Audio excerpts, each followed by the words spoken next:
Hello dears. അപ്പോൾ ഇന്നത്തെ ദിവസത്തിൻ്റെ പ്രത്യേകത എന്താണെന്ന് ഞാൻ പ്രത്യേകിച്ച് പറയേണ്ട കാര്യമില്ലല്ലോ. അപ്പോൾ വിദ്യാരംഭമാണ്. പിന്നെ അത് മാത്രമല്ല, പൂജ വെച്ചവരൊക്കെ പൂജ എടുക്കുന്ന ദിവസം കൂടിയാണല്ലോ ഇന്ന്. അപ്പോൾ അങ്ങനെ ഞങ്ങൾ പൂജ വെച്ച ബുക്ക്, എൻ്റെ മൂത്ത കുട്ടിയുടെ ബുക്ക് അമ്പലത്തിൽ പൂജ വെച്ചത് എടുക്കാൻ പോകുവാണ്. അപ്പോൾ അതുപോലെ തന്നെ ഇളയാൾ അക്ഷരം എഴുത്ത് തുടങ്ങുക കൂടി ചെയ്യണം. അപ്പോൾ അതിനായിട്ട് ഞങ്ങൾ രാവിലെ അമ്പലത്തിൽ പോകുവാണ്. പോകുന്ന വഴിയിൽ മിക്കവരും എഴുന്നേറ്റിട്ട് പോലും ഇല്ല. അപ്പം ഇടയ്ക്ക് വഴിയിൽ വെച്ചിട്ട് ചേട്ടനൊരു കൂട്ടുകാരനെ കണ്ടു. അപ്പോൾ അവിടെ വെച്ച് ഞാൻ വീഡിയോ പോസ് ചെയ്തു. അത് കഴിഞ്ഞ് കുറച്ച് നടന്ന് അമ്പലത്തിലെത്തി.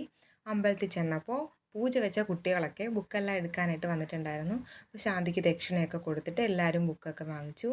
അപ്പോൾ ദേവുവിൻ്റെ ബുക്കും അതുപോലെ തന്നെ ഞങ്ങൾ മേടിച്ച് വെച്ചു. അത് കഴിഞ്ഞ് തൊഴുതിട്ടൊക്കെ വന്നിട്ട് നമ്മുടെ താമ്പൂച്ചന് അക്ഷരം എടുത്തണമല്ലോ. എൻ്റെ ദൈവമേ, പറഞ്ഞറിയിക്കാൻ പറ്റാത്ത അത്ര എനിക്ക് സങ്കടമുണ്ട്. കാര്യം എഴുത്തിനിരുന്നിട്ട് ഒരക്ഷരം പോലും അവൾ മര്യാദയ്ക്ക് എഴുതിയില്ല.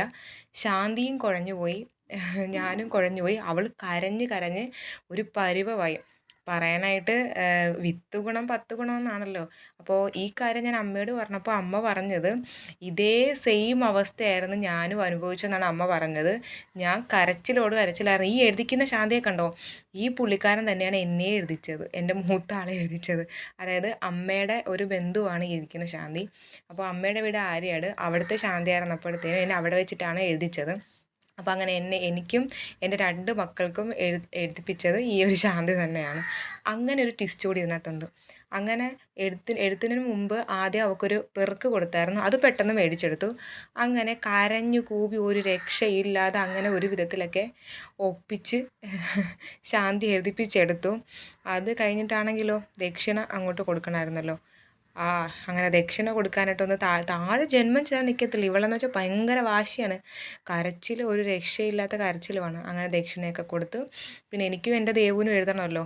അങ്ങനെ താമ്പൂച്ചൻ അവിടെ താഴെ നിർത്തിയേച്ച് ഞങ്ങൾ എഴുതിക്കൊണ്ടിരുന്നപ്പോൾ വിദ്യാരംഭത്തിൻ്റെ ഒരു പ്രസാദം ഉണ്ടായിരുന്നു.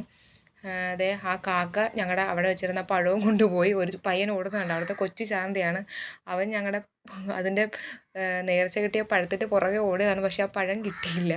അവൻ തിരിച്ചു വന്നിട്ട് പറഞ്ഞു, ചേച്ചിയുടെയൊക്കെ ആ നേർച്ചയിലുണ്ടായിരുന്ന പഴം കാക്ക കൊത്തിക്കൊണ്ട് പോയി കേട്ടോ എന്ന് പറഞ്ഞു. അപ്പോൾ എന്തായാലും ആ പോട്ടെന്ന് വെച്ചിട്ട് ഈ ആൾക്കാരാണല്ലോ, സമ്മതിക്കുമോ, ആ പഴം വേണമെന്ന് പറഞ്ഞ് ശാന്തി എടുത്ത് ബഹളം വെച്ച് ഒരു പഴവും കിട്ടി, കുറച്ച് അവലും കിട്ടി. അങ്ങനെ ഞങ്ങൾ ബുക്കും എല്ലാം വാങ്ങിച്ച് തിരിച്ച് ഞങ്ങൾ വീട്ടിലേക്ക് പോകുന്ന വഴിക്ക് ഒരു പയ്യൻ നിന്ന് ചൂണ്ടയിടുന്നുണ്ടായിരുന്നു. അങ്ങനെ തിരിച്ച് വീട്ടിൽ ചെന്നു. ആ പൂജ വെച്ച ബുക്ക് നമ്മൾ തിരിച്ച് വീട്ടിൽ കൊണ്ടുവന്ന് വിളക്കിൻ്റെ അടുത്ത് വെച്ചു. അപ്പോൾ ഇന്നത്തെ video tata bye bye. Okay, see U.